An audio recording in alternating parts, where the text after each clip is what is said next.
Hey, sorry, the first video cut off, but let's keep going. Not that it isn't always winter now, he added gloomily.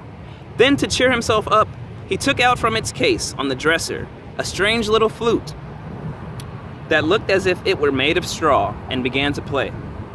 And the tune he played made Lucy want to cry and laugh and dance and go to sleep all at the same time. It must have been hours later when she shook herself and said, "Oh, Mr. Tumnus, I'm so sorry to stop you, and I do love that tune, but really, I must go home. I only meant to stay for a few minutes. It's no good, now you know," said the fawn. Laying down its flute and shaking its head at her very sorrowfully. "No good," said Lucy, jumping up and feeling rather frightened. "What do you mean? I've got to go home at once. The others will be wondering what has happened to me." But a moment later she asked, "Mr. Tumnus, whatever is the matter?" For the fawn's brown eyes had filled with tears, and then the tears began trickling down its cheeks, and now soon they were running off the ends of its nose.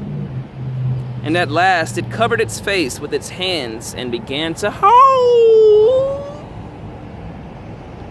Mr. Tumnus, said Lucy in great distress. Don't, what is the matter? Aren't you well? Dear Mr. Tumnus, do tell me what is wrong." But the fawn continued sobbing as if its heart would break.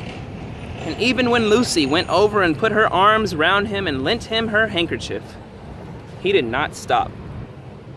He merely took the handkerchief and kept on using it, wringing it dry, I think. Nope. Wringing it out with both hands whenever it got too wet to be any more use, so that presently Lucy was standing in a damp patch. "Mr. Tumnus!" bawled Lucy in his ear, shaking him. "Do stop! Stop it at once! You ought to be ashamed of yourself! A great big fawn like you! What on earth are you crying about?" Oh, sobbed Mr. Tumnus. "I'm crying because I'm such a bad fawn." "I don't think you're a bad fawn at all," said Lucy. "I think you are a very good fawn. You are the nicest fawn I've ever met."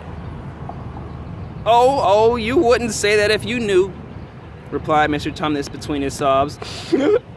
"No, I'm a bad fawn. I don't suppose there ever was a worse fawn since the beginning of the world." "But what have you done?" asked Lucy. "My old father now," said Mr. Tumnus. "That's his picture over the mantelpiece. He would have never done a thing like this." "A thing like what?" said Lucy. "Like what I've done," said the fawn. "Taken service under the White Witch. That's what I am. I'm in the pay of the White Witch." "The White Witch? Who is she?" "Why, it is she that had got all Narnia under her thumb. It is she that makes it always winter. Always winter and never Christmas. Think of that." "How awful," said Lucy. "But what does she pay you for?" "That's the worst of it," said Mr. Tumnus with a deep groan. "I'm a kidnapper for her.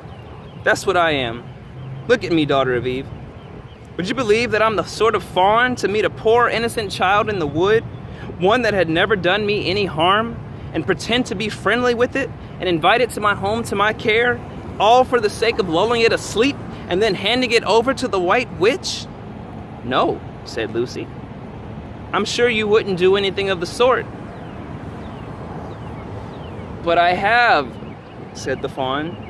"Well," said Lucy rather slowly, for she wanted to be truthful and yet not be too hard on him. "Well, that was pretty bad. But you're so sorry for it that I'm sure you will never do it again." "Daughter of Eve, don't you understand?" said the fawn. "It isn't something that I have done. I'm doing it now. This very moment." "What do you mean?" cried Lucy, turning very white. "You are the child," said Tumnus. "I had orders from the White Witch that if ever I saw a son of Adam or a daughter of Eve in the wood, I was to catch them and then hand them over to her. And you are the first I have ever met." And I've pretended to be your friend and asked you to tea, and all the time I've been meaning to wait till you were asleep and go and tell her. Oh, but you won't, Mr. Tumnus, said Lucy. You won't, will you? Indeed, you really mustn't. And if I don't, said he, beginning to cry again, she's sure to find out, and she'll have my tail cut off, and my horn sawn off, and my beard plucked out, and she'll wave her wand over my beautiful cloven hooves,